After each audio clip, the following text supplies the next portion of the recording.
The King in Yellow by Robert W. Chambers. The Yellow Sign. Let the red dawn surmise what we shall do when this blue starlight dies and all is through. There are so many things which are impossible to explain. Why should certain chords in music make me think of the brown and golden tints of autumn foliage? Why should the mass of St. Cecile be my thoughts wandering among caverns whose walls blaze with ragged masses of virgin silver? What was it in the roar and turmoil of Broadway at 6 o'clock that flashed before my eyes the picture of a still Breton forest, where sunlight filtered through spring foliage, and Sylvia bent, half curiously, half tenderly, over a small green lizard, murmuring, "To think that this is also a little ward of God."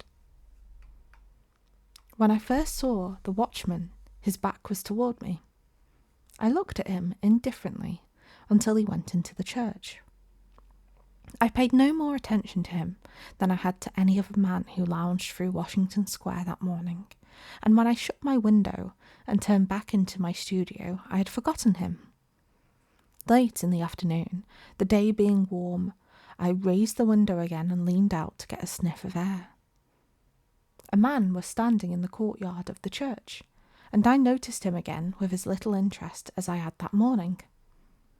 I looked across the square to where the fountain was playing, and then, with my mind filled with vague impressions of trees, asphalt drives, and the moving groups of nursemaids and holiday makers, I started to walk back to my easel.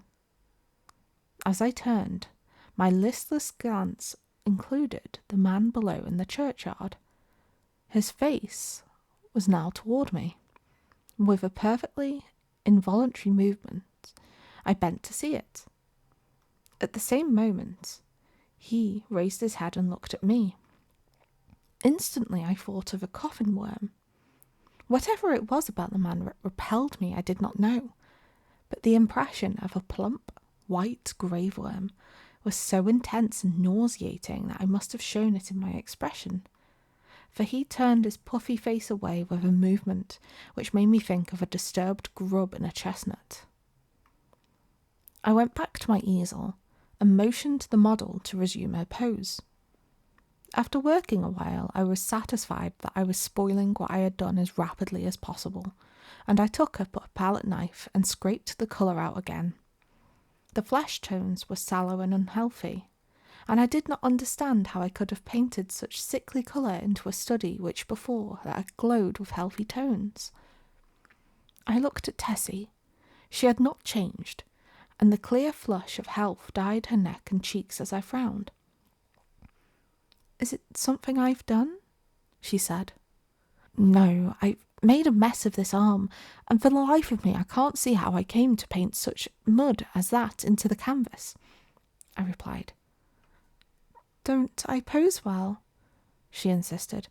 Of course, perfectly." "Then it's not my fault?" "No, it's my own." I am very sorry," she said.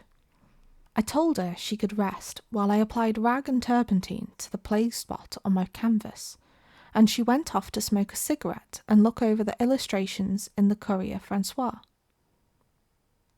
I did not know whether it was something in the turpentine or a defect in the canvas, but the more I scrubbed, the more that gangrene seemed to spread.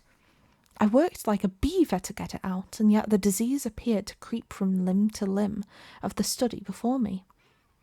Alarmed, I strove to arrest it, but now the colour on the breast changed, and the whole figure seemed to absorb the infection as a sponge soaks up water. Vigorously, I plied palette knife, turpentine, and scraper, thinking all the time what a séance I should hold with Duval, who had sold me the canvas.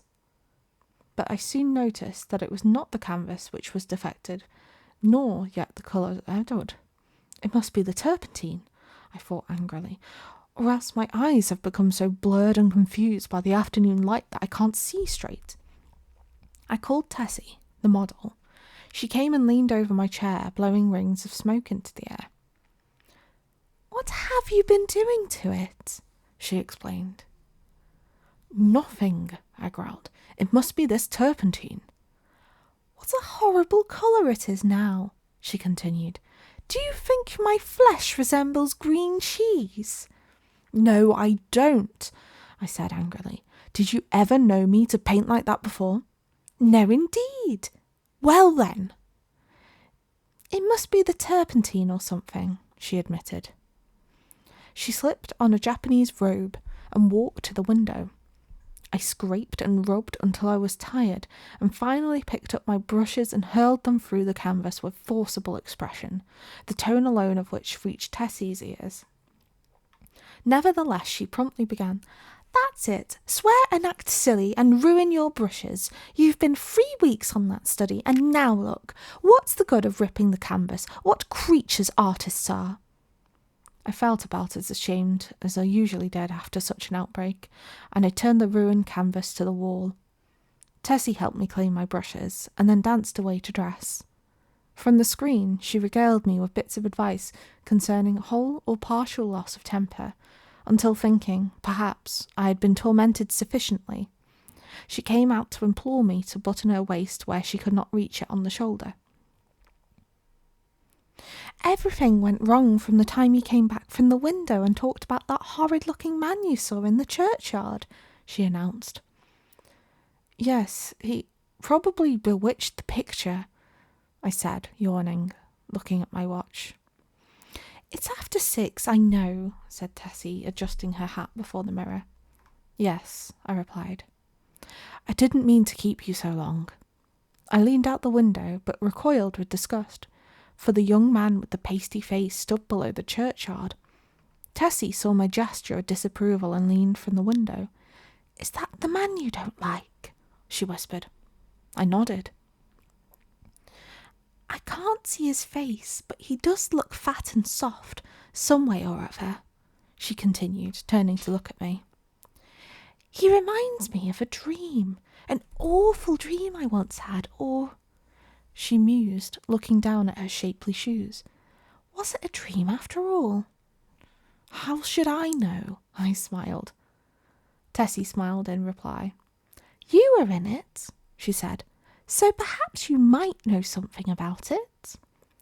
Tessie, I protested, don't you dare flatter me by saying you dream about me. But I did, she insisted. Shall I tell you about it? Go ahead, I replied, lighting a cigarette. Tessie leaned back on the open windowsill and began very seriously. One night, last winter, I was lying in bed thinking about nothing at all in particular. I'd been posing for you, and I was tired out, yet it seemed impossible for me to sleep. I heard the bells in the city ring 10, 11, and midnight. I must have fallen asleep at about midnight because I don't remember hearing the bells after that. It seemed to me that I scarcely closed my eyes when I dreamed that something impelled me to go to the window. I rose and, rising the sash, leaned out. 25th Street was deserted as far as I could see. I began to be afraid. Everything outside seemed so black and uncomfortable. Then the sound of wheels in the distance came to my ears, and it seemed to me as though that was what I must wait for. Very slowly the wheels approached, and finally I could make out a vehicle moving along the street. It came nearer and nearer, and when it passed beneath my window, I saw it was a hearse. Then, as I trembled with fear, the driver turned and looked straight at me. When I awoke, I was standing by the open window, shivering with cold, but the black-plumed hearse and the driver were gone. I dreamed this dream again in March last, and again awoke beside the open window. Last night the dream came again. You remember how it was raining? When I awoke, standing at the open window, my night dress was soaked. But where did I come into the dream? I asked. You were in the coffin, but you were not dead. In the coffin? Yes. How did you know? Could you see me? No, I only knew you were there. Had you been eating Welsh rarebits or lobster salad? I began, laughing, but the girl interrupted me with a frightened cry. Hello, what's up? I said as she shrank from the embrasure by the window. The man below in the churchyard, he drove the hearse. Nonsense, I said, but Tessie's eyes were wide with terror. I went to the window and looked out. The man was gone. Come, Tessie, I urged. Don't be foolish. You have posed for too long. You're nervous. Do you think I could forget that face? She murmured. 3 times I saw the hearse pass below my window, and every time the driver turned and looked up at me. Oh, his face was so white and soft. It looked dead. It looked as if it had been dead a long time. I induced the girl to sit down and swallow a glass of masala. Then I sat down beside her and tried to give her some advice. Look here, Tessie, I said. You go to the country for a week or 2, and you'll have no more dreams about hearses. You pose all day, and when night comes, your nerves are upset. You can't keep this up. Then again, instead of going to bed when your day's work's done, you run off to picnics at Sulzer's Park or go to the El Dorado or Coney Island, and when you come down here next morning, you're fagged out. There was no real hearse. There was a soft-shell crab dream. She smiled faintly. What's about the man in the churchyard? Oh, he's only an ordinary, unhealthy, everyday creature. As true as my name is Tessie Reardon, I swear to you, Mr. Scott, that the face of the man below in the churchyard is the face of the man who drove the hearse. What of it? I said. It's an honest trade. Then you think I did see the hearse? Oh, I said diplomatically. If you really did, it might not be unlikely that the man below drove it. There's nothing in that. Tessie rose, unrolled her scented handkerchief, and taking a bit of gum from a knot in the hem, placed it in her mouth. Then, drawing on her gloves, she offered me her hand with a frank, "Good night, Mr. Scott," and walked out.